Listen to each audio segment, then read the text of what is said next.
The Madam and the Rogue, The Arms of Peace, by Vrazel. Prologue, Domino. The year 2081 AD, 8 years before present. Fuck my life. His worn vintage vest absorbed the pitter-patter of climate-regulated rain. Pulling the flask to his unshaven face, he closed his eyes out of reflex, drawing the last dregs of clarity from his father's aged tin. The bare, cold cement of the sidewalk wasted no time in transferring the damp into the seat of his pants.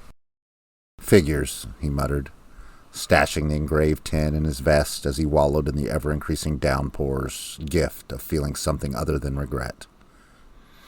Disgruntled with the need to move at all, he braced himself against the dingy wall as he found his footing, stumbling in the direction of the nearest covered storefront.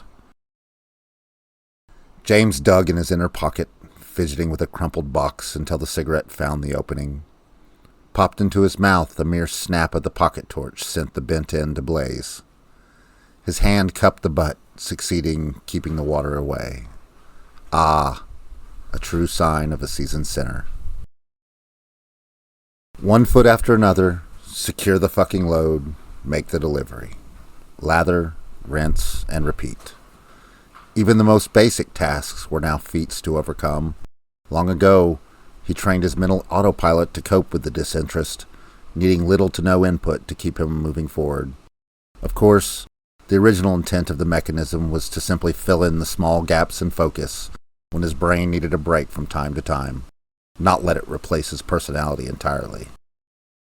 Being a shell of his former self sucked, but feeling anything real sucked even more. Still, he knew better than to give in to the self-loathing, so he tried to be as present as possible where others were involved. If he faked it long enough, being human again would eventually become a habit. At least that was the hope. Time for bed. He pushed through the lifeless fog in his head, trudging begrudgingly from Main Street Market Side towards the hotel district. His first inclination was to just sleep aboard the Inigo as he had done a million times before, but his newly minted crew member ruled that out. Allowing himself to be depicted as a blackout drunk didn't inspire confidence in his leadership or earn respect. For now, his demons were his own, and no one's business as far as he was concerned. Despite a previous visit, his bearings betrayed him, and the dust-laden rain only added to his blurred vision, disorientating him even more. This part of 127's market side seemed to gain a reputation for being a place to satisfy almost any need. Haphazardly, he kept to the awnings of each building, passively taking in the countless LED and neon displays, contrasting their rain-muted colors against the monotonous gray of the colony. Advertisements ranged from the mild to the wild, offering both companionship and the fringe kinks normalized by the sexual revolution of the past 60 years. Brothels and various rudimentary establishments lined the drab main street, barely fitting within the narrowly excavated cavern. To the far end of the street, a single massive hatch, some 8 stories high and 3 feet thick, remained closed, indicating that the mining currently chipped away on the other side, opening up the space that would eventually become this fledgling Rocks Corporation district, and green spaces, complete with its own central spire. Grinning drunkenly at the lewd nature of the most recent billboard, a shriek tore through the dank atmosphere, hijacking his train of inappropriate thoughts. As if waking from a dream, his focus ripped apart the lingering fog and propelled him towards the commotion like his old training had so ingrained in his psyche many years before. Before he could process a thing, he found himself in the alley between the brothel and a bar.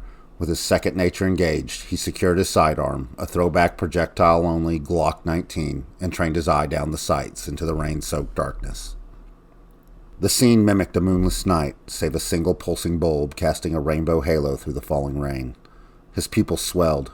He could just about make out the altercation about 30 yards in. Multiple men accosted what could only be the source of the shriek. The adrenaline hit his system like an old friend. He closed the distance in a combat glide, almost thankful for an excuse to bury the sullen voice in his head. Using the shadows and the downpour's drone to mask his presence, he maintained his point of aim. Less than 10 yards away, the silhouettes of assailants came into focus, and he could just make out the tattered state of a woman under attack. Her blouse hung tattered from the shoulders, blood marring her face, running profusely with the added wetness. While distracted with the situation, the man not doing the beating noticed his approach. Had he been trained on him at that moment, it would have been over before it began, but apparently, today was not one of those lucky days. In an instant, the observer raised his weapon in his periphery and opened fire, his own reaction a split second too late. Boom! The first shot tore through his arm, just above his bicep, spinning him around. Fuck! He gasped, stumbling sideways, slipping, trying to keep his feet. The burn spread like wildfire within his nervous system. Boom! The second shot grazed within inches of his ear as he fell behind the HVAC unit that fed the building next to it. Instinctually, he grasped at the back of his arm, feeling for an exit wound. Well, that could be worse. It missed the bone, leaving only blood and muscle to pay the price.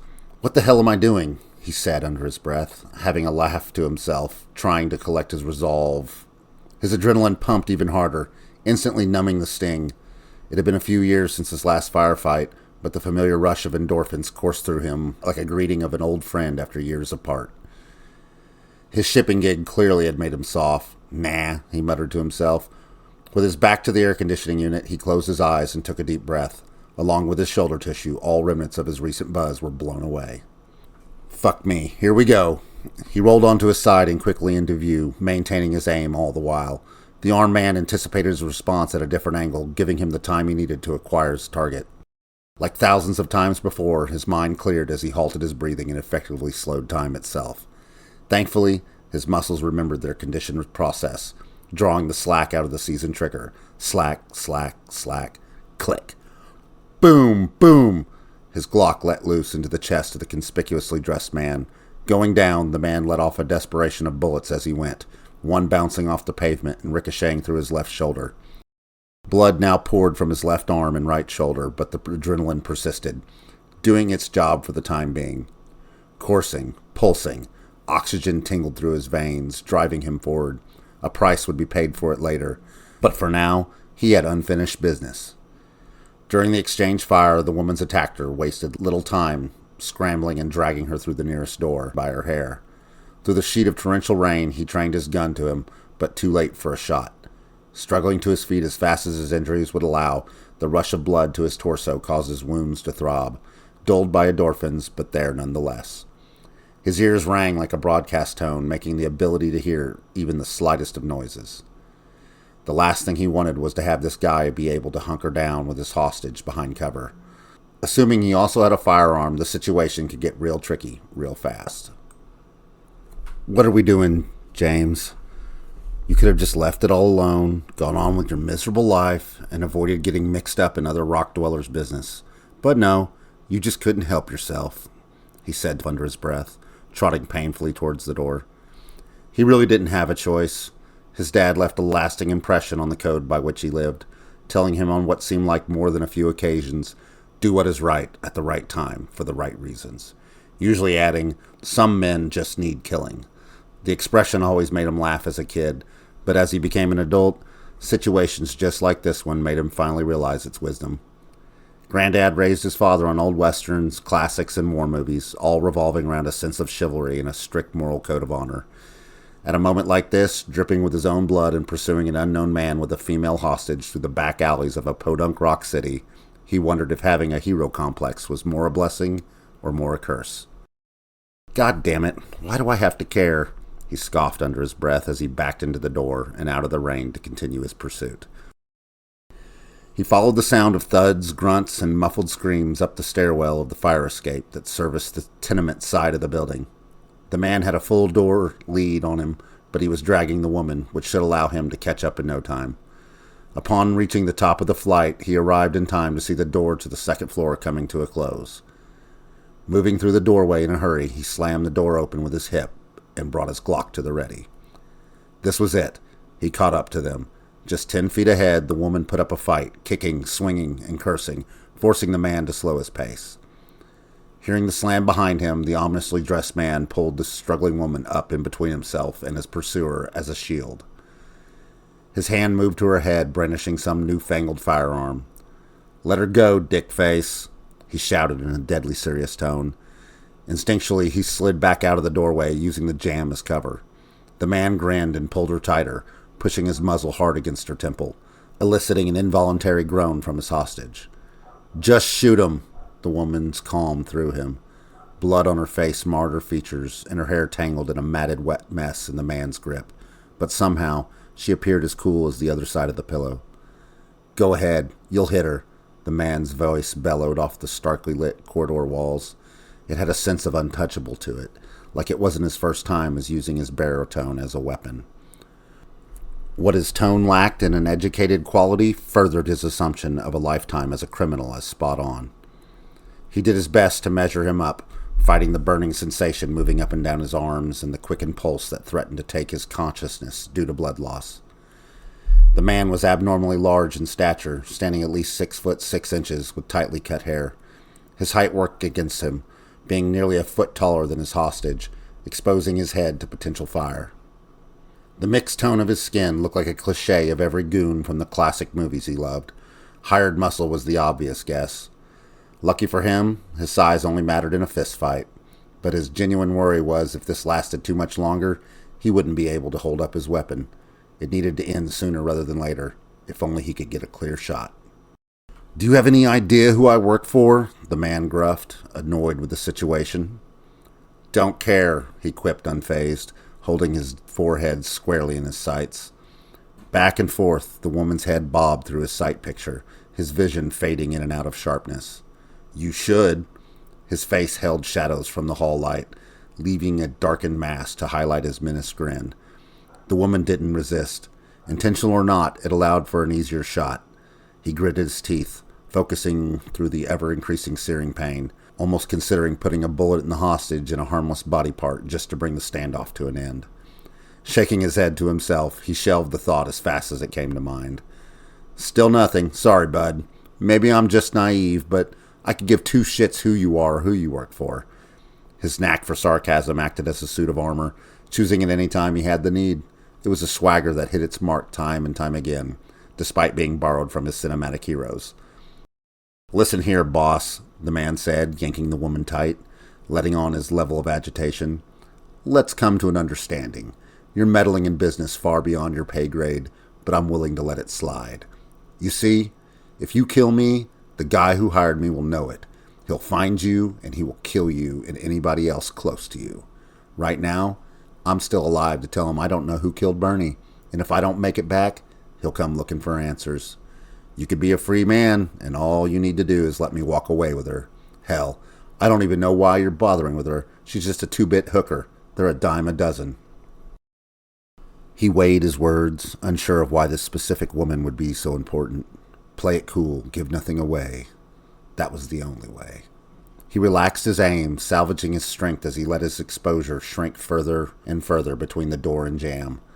His relaxed demeanor would hopefully disarm the man's desperation a bit and buy him the precious time to gain the advantage.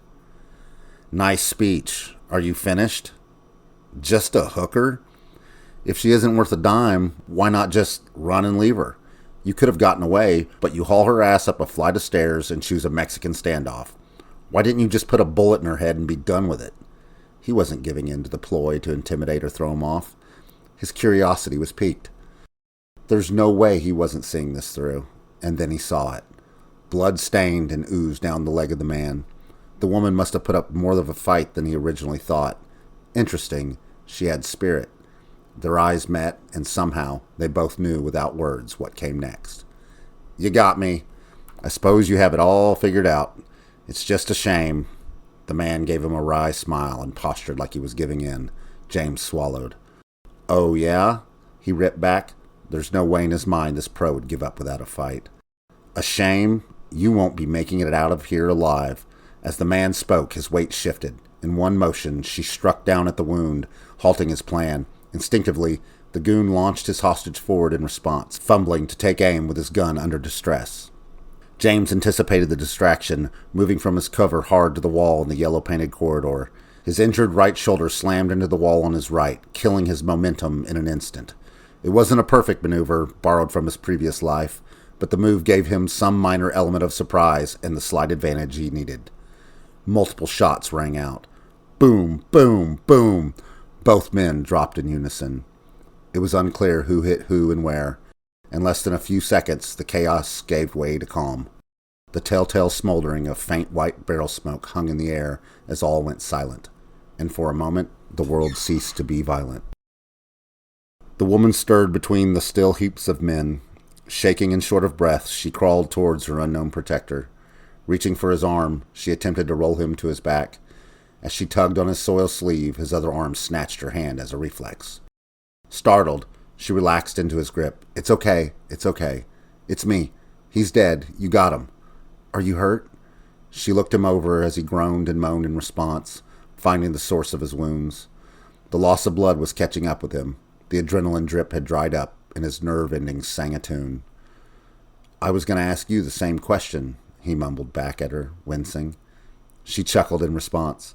Her bloody face phased in and out of focus, but he reached up for it, moving her hair out of her eyes, wiping the bloody smudge from her cheek. I'm James, he said, cracking a faint smile through struggled breath. Nice to meet you, James. I'm Laude. Her voice whispered over the groans as she knelt over him, applying pressure to his wounded shoulder and arm. Fuck! His head kicked back as he let out a whimper in response to the pressure. Grimacing, he closed his eyes. The crushing weight of his nerve endings coming alive pulled his awareness into the abyss, and he refused to fight it. He could relax at last. Letting out a groan-filled sigh, her marred face faded to black as the sensation of sinking into the floor enveloped him whole.